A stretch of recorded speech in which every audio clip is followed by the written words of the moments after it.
ये कहानी है आलसी लकड़हारा। एक छोटे से गांव में एक लकड़हारा रहता था। उसका नाम विक्रम था। वो बहुत ही आलसी था। वो हर दिन सुबह उठने में देरी करता था और फिर दिन भर आराम करता था। विक्रम के पास एक छोटा सा घर था जहाँ वो अपनी पत्नी निशा के साथ रहता था। निशा एक मेहनती महिला थी। वो घर का सारा काम खुद करती थी। वो विक्रम को हमेशा कहती थी कि वो अपना काम करे, लेकिन विक्रम कभी नहीं मानता था। एक दिन गांव के सरपंच ने विक्रम को बुलाया और कहा, विक्रम, तुम्हारी लकड़ी काटने की क्षमता बहुत अच्छी है, लेकिन तुम आलसी हो। अगर तुम अपना काम ठीक से करोगे तो मैं तुम्हें एक बड़ा ऑर्डर दूंगा। सरपंच जी, मैं समझता हूँ कि मैं आलसी हूँ, लेकिन मैं अपना काम करने की कोशिश करूंगा। मैं जानता हूँ कि मेरे पास लकड़ी काटने की क्षमता तो है, लेकिन मुझे लगता है कि मैं अपने काम को लेकर थोड़ा लापरवाह हूँ। मैं अपने काम को लेकर ज्यादा गंभीर होने की कोशिश करूंगा और आपको आश्वस्त करता हूँ कि अपना काम ठीक से करूंगा। लेकिन जब विक्रम घर गया तो फिर से वो सो गया और उसने अपना काम नहीं किया। विक्रम, तुम फिर से सो रहे हो। तुम्हें अपना काम करना चाहिए। सरपंच ने तुम्हें एक बड़ा ऑर्डर देने का वादा किया है। निशा, मैं जानता हूँ कि मुझे अपना काम करना चाहिए, लेकिन मैं थोड़ा थक गया हूँ। मैं कल से अपना काम करना शुरू करूँगा। मैं वादा करता हूँ कि मैं अपना काम ठीक से करूँगा और मैं सरपंच को निराश नहीं करूँगा। लेकिन जब विक्रम उठा तो उसने देखा कि उसका ऑर्डर किसी और को दे दिया गया है। विक्रम को ये देखकर बहुत दुख हुआ। निशा, मैंने अपना काम नहीं किया और अब मेरा ऑर्डर किसी और को दे दिया गया है। क्या तुमने फिर से अपना काम नहीं किया? तुम्हें पता है कि हमें उस ऑर्डर की कितनी जरूरत थी? निशा, मैं माफी चाहता हूँ। इस बार मुझे माफ कर दो। मैं तुमसे वादा करता हूँ कि अगली बार अपना काम ठीक से करूँगा। तुम्हारी माफी स्वीकार नहीं है। तुम्हें अपने काम को लेकर ज्यादा गंभीर होना चाहिए था। तुम्हारा तो हर बार का यही नाटक है। जब देखो तब आलस में पड़े रहते हो। मैंने थोड़ी थोड़ी करके तो बचत करके रखी थी, अब तो वो भी खत्म होती जा रही है। निशा, मैं समझता हूँ कि तुम्हें मुझ पर गुस्सा आ रहा है। मैं तुमसे वादा करता हूँ कि मैं अपने काम को लेकर ज्यादा गंभीर होने की कोशिश करूँगा। तुम्हारे वादे अब मुझे नहीं चाहिए। मुझे तुम्हारे काम की जरूरत है। तुम्हें अपने काम को लेकर ज्यादा गंभीर होना चाहिए और अपने परिवार के भविष्य के बारे में सोचना चाहिए। विक्रम और निशा के बीच की बातचीत खत्म होती है और विक्रम अपने काम के लिए तैयार होने लगता है। वो अपने औजार और लकड़ी काटने के लिए निकल पड़ता है। विक्रम जंगल में पहुंचता है और लकड़ी काटना शुरू कर देता है। वो अपने काम में लगा रहता है और लकड़ी काटने की कोशिश करता है। वो कुछ देर तक लकड़ियाँ काटता है, लेकिन जल्दी उसे नींद आने लगती है। काम करके बहुत थकान सी लग रही है। एक काम करता हूँ, थोड़ी देर के लिए सो जाता हूँ। थोड़ी देर सोने के बाद शरीर में थोड़ी चुस्ती आ जाएगी, फिर काम करूँगा। विक्रम एक पेड़ के नीचे जाकर लेट जाता है और जल्दी सो जाता है। वो अपने सपनों में खो जाता है और अपने काम के बारे में भूल जाता है। जब विक्रम की आँख खुलती है तो वो देखता है कि रात हो गई है। वो अपने आसपास देखता है और पाता है कि वो अकेला ही है। वो सोचता है कि मैं कितनी देर सोया हूँ और अब मेरा काम कैसे पूरा होगा। अरे, रात हो गई। मैं कितनी देर सोया हूँ। अब मेरा काम कैसे पूरा होगा। घर पर जाकर निशा को ये बताऊंगा तो वो मुझ पर बहुत गुस्सा करेगी। एक काम करता हूँ, थोड़ी सी लकड़ियाँ काट लेता हूँ तो निशा को थोड़ी संतुष्टि हो जाएगी। विक्रम जल्दी से उठता है और अपने औजार इकट्ठा करता है और सोचता है कि मैं अभी भी अपना काम पूरा कर सकता हूँ। वो लकड़ी काटने लगता है और अपने काम में लग जाता है। चलो, अब मैं जल्दी से थोड़ी सी लकड़ियाँ काट लेता हूँ। घर जाकर निशा को बताना होगा कि मैंने अपना काम पूरा कर लिया है। तभी उसे वहाँ भेड़िए की आवाज सुनाई देती है। वो वहीं रुक जाता है और आसपास अपने देखता है। अरे, यहाँ तो भेड़िए की आवाज आ रही है। लगता है रात होते ही जंगली जानवर इस तरफ आ रहे हैं। मुझे जल्दी से यहाँ से निकलना होगा, नहीं तो ये मुझे खा जाएंगे। विक्रम अपने औजार इकट्ठा करता है और वहाँ से जल्दी से निकलने की कोशिश करता है, लेकिन तभी उसे लगता है कि भेड़िए उसके पीछे आ रहे हैं। हे भगवान, लगता है भेड़िए मेरे ही पीछे आ रहे हैं। ये मुझे पकड़ लेंगे। मैं क्या करूं?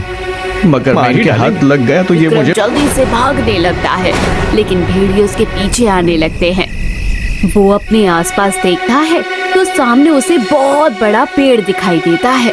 अगर मैं इस पेड़ पर चढ़ गया तो शायद भेड़ियों से बच जाऊंगा, वरना ये भेड़िए तो आज मुझे कच्चा चबा डालेंगे। विक्रम पेड़ पर चढ़ने की कोशिश करता जाते हैं और वो धड़ाम से जमीन पर जाकर गिरता है और देखता है कि एक खूंखार भेड़िया उसकी आंखों के सामने खड़ा है और उसकी ओर वो बढ़ रहा है। विक्रम की आंखें फटी की फटी रह जाती है। वो अपनी जान बचाने के लिए हाथ पैर मारने लगता है। वो भेड़िए से दूर जाने की कोशिश करता है, लेकिन उसके पैर जमीन पर फिसलने लगते हैं और वो आगे नहीं बढ़ पाता है। हाय हाय, मुझे बचाओ, ये भेड़िया मुझे मार डालेगा। कोई है, मुझे बचा लो वरना मुझे ये मार डालेगा। विक्रम की आवाज जंगल में गूंजती है, लेकिन उसकी मदद करने के लिए कोई नहीं आता। भेड़िया अपनी लाल चमकती आंखों से विक्रम को देखता है। लगता है अब मैं नहीं बच पाऊंगा। ये सब मेरी ही गलती है। अगर मैं आलस के चक्कर में दिन में नहीं सोता तो ऐसा कुछ होता ही नहीं। विक्रम भगवान का नाम लेकर डर के मारे आंख बंद करके वहीं बैठ जाता है, क्योंकि उसके पास अब कहीं जाने का रास्ता नहीं बचा था। भेड़िया घुर्राने लगता है और विक्रम को अपने पंजे में दबाने की कोशिश करता है। विक्रम अपनी जान बचाने के लिए भागने लगता है, लेकिन भेड़िया उसके पीछे आने लगता है। भेड़िए की कुर्राहट जंगल में गूंजती है।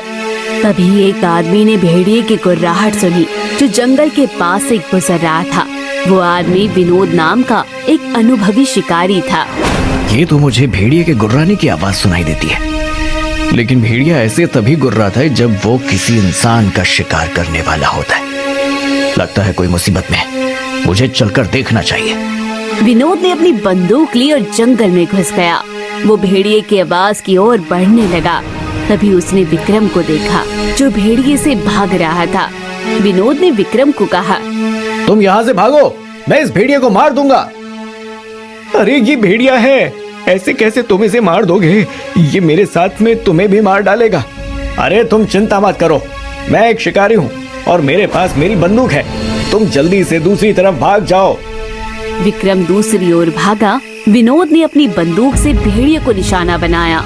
उसकी बंदूक के भीतर बहुत सारे पत्थर भरे थे। जैसे ही पत्थर भेड़िए को लगा, वो वहाँ से दूर भाग गया।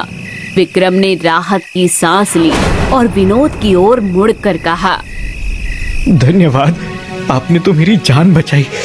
अगर आप आज सही समय पर नहीं आते तो ये भेड़िया तो मुझे मार ही डालता। कोई बात नहीं, ये मेरा कर्तव्य है। वैसे तुम ठीक तो हो ना? हाँ मैं ठीक हूँ, लेकिन मैं ये जानना चाहता हूँ कि आपकी बंदूक में पत्थर क्यों थे? आमतौर पर बंदूक के अंदर तो गोली होती है, लेकिन आपकी बंदूक के अंदर पत्थर, ये तो काफी विचित्र बात लगती है। ये बात थोड़ी विचित्र तो है, लेकिन मैंने अपनी बंदूक में पत्थर इसलिए भरे थे क्योंकि मैं जानता था कि भेड़िया बहुत खतरनाक हो सकता है। मैंने सोचा कि अगर मैं उसे गोली मारूंगा तो वो जान से मर जाएगा, और अपने हाथों से मैं किसी की जान नहीं लेना चाहता। भले ही मैं एक शिकारी हूँ, लेकिन मैं सिर्फ लोगों को बचाने के लिए जानवरों को इस पत्थर वाली बंदूक से मारता हूँ और किसी भी जानवर को नुकसान नहीं पहुँचाता। विक्रम ने विनोद की बुद्धिमत्ता की प्रशंसा की और कहा, आप तो वास्तव में अनुभवी शिकारी हैं, लेकिन आपको शिकारी कहना गलत होगा, क्योंकि शिकारी तो वो होता है जो जानवरों का शिकार करता है, लेकिन आप तो बस उन्हें डराकर भगा देते हो ताकि लोगों की रक्षा हो सके। आपसे मिलकर बहुत अच्छा लगा। अच्छा तो मुझे भी लगा, लेकिन आप इतनी रात को इस जंगल में क्या कर रहे हो, ये जानते हुए भी कि रात को जंगल कितना खतरनाक हो सकता है? इसके पीछे की भी अपनी कहानी है। अगर जीवन में कभी दोबारा मुलाकात हुई तो जरूर सुनाऊंगा, क्योंकि अगर अभी हम दोनों इस जंगल में थोड़ी और देर रहे तो न जाने कौन से जंगली जानवर से फिर से सामना हो जाए। विनोद और विक्रम दोनों अपने अपने घर के लिए निकल जाते हैं। विक्रम घर आकर निशा को कुछ नहीं बताता, लेकिन निशा को उसके चेहरे पर चिंता दिखाई देती है। क्या हुआ? इतने परेशान तो तुम पहले कभी नहीं दिखे, तो फिर आज तुम्हारे चेहरे पर इतनी चिंता क्यों है? तुम्हारे साथ कुछ हुआ है क्या? कुछ नहीं, बस थोड़ा थक गया हूँ। वैसे भी भला मेरे साथ क्या ही हो सकता है। नहीं नहीं, तुम मुझसे सच नहीं कह रहे हो। और तुम्हें जंगल में आने में इतनी देरी क्यों हो गई? आखिर इतनी देर तक तुम जंगल में क्या कर रहे थे? मुझे बताओ, क्या हुआ है? ठीक है, मैं तुम्हें बताता हूँ। आज जंगल में मुझ पर एक भेड़िया हमला करने वाला था, लेकिन एक शिकारी ने मेरी जान बचाई। क्या तुम्हारा दिमाग तो नहीं खराब हो गया? ये तो मुझसे क्या कह रहे हो? एक भेड़िए ने तुम पर हमला कर दिया था। ये तो बहुत ही खतरनाक था। तुम ठीक तो हो ना? हाँ, मैं ठीक हूँ, लेकिन मैं अभी भी उस घटना के बारे में सोच रहा हूँ और मुझे लगता है कि मैं बहुत भाग्यशाली हूँ कि मेरी जान बच गई। अच्छा हुआ जो वो शिकारी सही समय पर वहां आ गया, वरना ये भेड़िया तो आज मुझे ले ही जाता। अरे, लेकिन जब तुम्हें पता है कि रात को जंगल में भेड़िए घूमते हैं, तो तुम इतनी रात गए जंगल में रुके ही क्यों थे? लकड़ियाँ काट कर लानी थी तो थोड़ा जल्दी काट कर ले आते। तुम ठीक कह रही हो निशा, लेकिन दिन में जब मैं लकड़ियाँ काटने गया था तो थोड़ी देर बाद ही मुझे नींद आ गई थी, और जब आंख खुली तो रात हो चुकी थी। मैंने सोचा कि अगर खाली हाथ घर जाऊंगा तो फिर से तुम मुझ पर गुस्सा करोगी, इसलिए मैं लकड़ियां काटने के लिए वहां रुक गया था। हे भगवान, अपने इस आलस के चक्कर में तुम किसी दिन बहुत बुरे फंसोगे। आज तो तुम्हें जैसे तैसे वो शिकारी मिल गया, लेकिन मैं तुमसे साफ साफ कहती हूँ कि अपने इस आलस को त्याग दो, वरना किसी दिन बहुत पछताओगे। अगले दिन विक्रम सुबह जल्दी उठा और निशा से कहा, निशा, अब से मैं सुबह जल्दी जंगल में जाकर लकड़ी काट कर ले आऊंगा। मैंने अपने आलस को त्यागने का निश्चय किया है और अब मैं अपने लक्ष्यों को प्राप्त करने के लिए मेहनत करूंगा। ये तो बहुत अच्छी बात है, मुझे पता है कि तुम ये कर सकते हो। विक्रम सुबह सुबह जंगल में गया और जल्दी जल्दी लकड़ियाँ काटने लगा। वो भेड़िए के डर की वजह से जल्दी जल्दी लकड़ियाँ काटना चाहता था। उसने जल्दी से लकड़ी काटी और फिर लकड़ी बेचने के लिए कारखाने की तरफ चल दिया। विक्रम लकड़ी बेचने के लिए कारखाने की तरफ निकल गया। वो सोच रहा था कि कारखाने में लकड़ी बेचने से उसे अच्छा पैसा मिलेगा, वो अपने परिवार की जरूरतों को पूरा कर पाएगा। विक्रम ने कारखाने की गेट पर पहुंचकर गार्ड से बात की। नमस्ते गार्ड भैया, मैं गांव का एक लकड़हारा हूँ। मैं यहाँ लकड़ियाँ बेचने आया हूँ, क्या मैं अंदर आ सकता हूँ? हाँ आइए, मैं आपको मैनेजर से मिलवा देता हूँ। गार्ड विक्रम को मैनेजर के पास ले गया। मैनेजर ने विक्रम से बात की। वैसे मुझे कुछ लकड़हारों की जरूरत तो है जो मेरे कारखाने के लिए लकड़ी काट कर ला सके। आपके पास अभी कितनी लकड़ियां हैं वैसे? जी, मेरे पास लकड़ी के 4 गट्ठर हैं। अच्छा चलो ठीक है, लेकिन एक गट्ठर की कीमत क्या है? ये लकड़ी बहुत ही अच्छी वाली है जी, इसीलिए एक गट्ठर की कीमत 500 रुपए होगी। मैनेजर ने विक्रम की लकड़ी की जांच की तो उसे वो लकड़ी अच्छी लगी। उसने विक्रम से कहा, ठीक है, आपकी लकड़ी अच्छी है, इसलिए मैं आपको 2000 रुपए दे दूंगा। मुझे हर रोज आपसे लकड़ी चाहिए, तो आप हर रोज मुझे कुछ गट्ठर लकड़ी दे दीजिए। ठीक है जी, मैं हर रोज आपको लकड़ी के कुछ गट्ठर ला दिया करूंगा, लेकिन जिस तरह आपने आज मुझे आज के पैसे दिए, वैसे ही हर रोज के पैसे उसी दिन दे देना। हाँ हाँ, तुम उसकी बिल्कुल चिंता मत करो, तुम्हारे पैसे समय से तुम्हें मिल जाया करेंगे। विक्रम पैसे लेकर घर की ओर चल दिया। वो बहुत खुश था। वो मन ही मन सोच रहा था कि जब वो ये पैसे निशा को देगा तो वो कितनी खुश होगी। जब वो घर पहुंचा तो निशा ने उसे देखा और पूछा, क्या हुआ विक्रम, तुम्हारे चेहरे में इतनी खुशी क्यों है? लगता है तुम्हारा आज काम अच्छा हुआ है। हाँ निशा, मैंने लकड़ी बेच दी और मैनेजर ने मुझे 2000 रुपए दिए। अब मैं रोजाना लकड़ी बेचने जाऊंगा और हमारे परिवार की जरूरतों को पूरा करूंगा। अब से मैं तुम्हें किसी भी चीज की कोई कमी नहीं होने दूंगा। मैं बहुत खुश हूँ विक्रम कि तुमने अपने आलस को त्याग दिया। तुम भले ही कम भी कमाओगे तो भी मैं खुश रहूंगी, लेकिन तुम फिर कभी पहले की तरह आलसी मत बन जाना। मैं तुम्हारी बातों को हमेशा याद रखूंगा और मैं तुमसे वादा करता हूँ कि फिर कभी आलस नहीं करूँगा। कुछ समय तक तो विक्रम अच्छे से अपना काम करता है। वो हर रोज लकड़ी काटता है और उसे बेचने के लिए कारखाने में ले जाता है। लेकिन धीरे धीरे विक्रम के अंदर फिर से आलस आना शुरू हो जाता है। वो सोचता है कि वो पहले से ही बहुत मेहनत कर चुका है और अब वो थोड़ा आराम कर सकता है। वो अपने काम को टालने लगता है और अपने दिन को आलस में बिताने लगता है। विक्रम की पत्नी निशा ने उसके इस बदलाव को देखा और उसे समझाने की बहुत कोशिश की। विक्रम, तुम्हारे अंदर फिर से आलस आना शुरू हो गया है। तुम्हें अपने काम पर ध्यान देना चाहिए। अगर इसी तरह आलस करोगे तो वो मैनेजर तुम्हें हटाकर किसी और लकड़हारे को काम पर रख लेगा।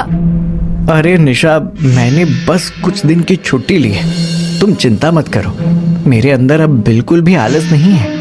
मैं बस कुछ दिन आराम करूंगा और फिर से अपने काम पर लग जाऊंगा। लकड़ी काटने में बहुत मेहनत लगती है, इसीलिए मैं काफी ज्यादा थक गया हूँ। विक्रम भले ही निशा से ये सब कह रहा था, लेकिन विक्रम के शब्दों में सच्चाई नहीं थी। वो अभी भी आलस में डूबा हुआ था और उसे काम पर ध्यान देने की कोई इच्छा नहीं थी। कुछ दिन बीते, लेकिन विक्रम लकड़ी काटने के लिए नहीं गया। मैनेजर ने विक्रम की अनुपस्थिति को देखा और एक आदमी को विक्रम के घर भेजा। विक्रम जी, मैनेजर ने आपके पास भेजा है मुझे। वो आपको लकड़ी काटने के लिए कह रहे हैं। बहुत दिन हो गए, लेकिन आप कारखाने में लकड़ी लेकर आए ही नहीं। हमें सामान बनाने के लिए लकड़ी की जरूरत है।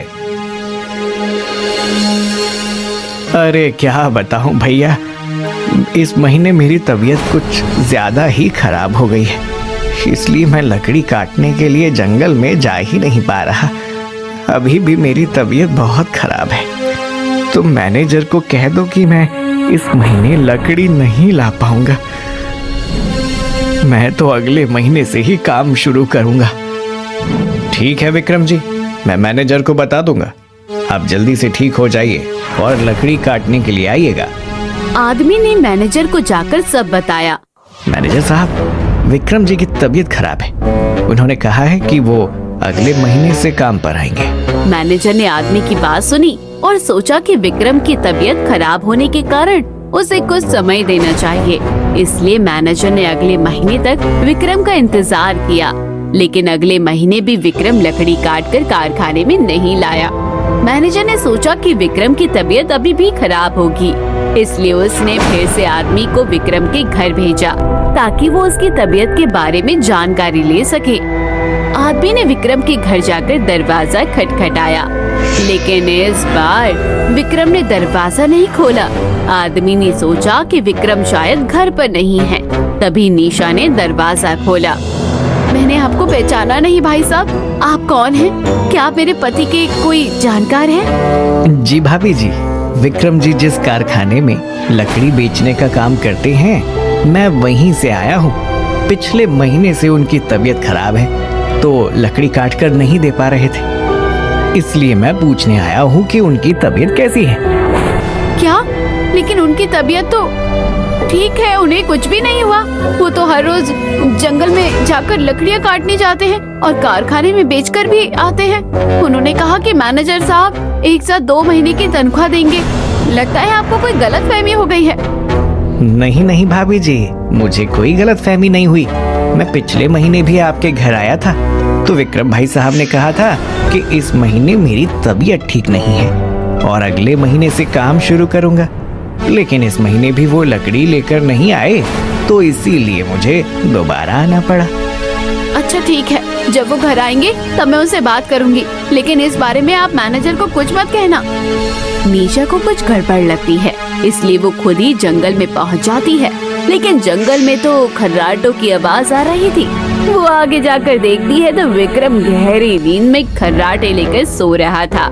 हे भगवान, इसका मतलब ये आदमी हर रोज यहाँ आकर सो जाता है और मुझे लग रहा था कि ये सुधर गया है। तो भी बताती हूँ इसे। निशा उसके पास रखे पानी के जग से पानी उसके चेहरे पर डाल देती है, जिससे विक्रम एकदम से हड़बड़ा कर उठता है। अरे बाढ़ आ गई, बाढ़ आ गई, बाढ़ आ गई। अगर बाढ़ आ जाती तो तुम्हें कोई फर्क नहीं पड़ता, आलसी कहीं के।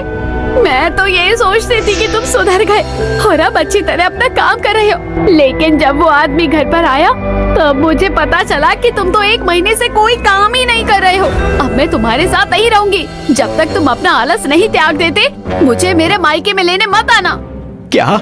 निशा गुस्से में वहाँ से चली जाती है। निशा के जाने के बाद विक्रम सुधरने की कोशिश करता है।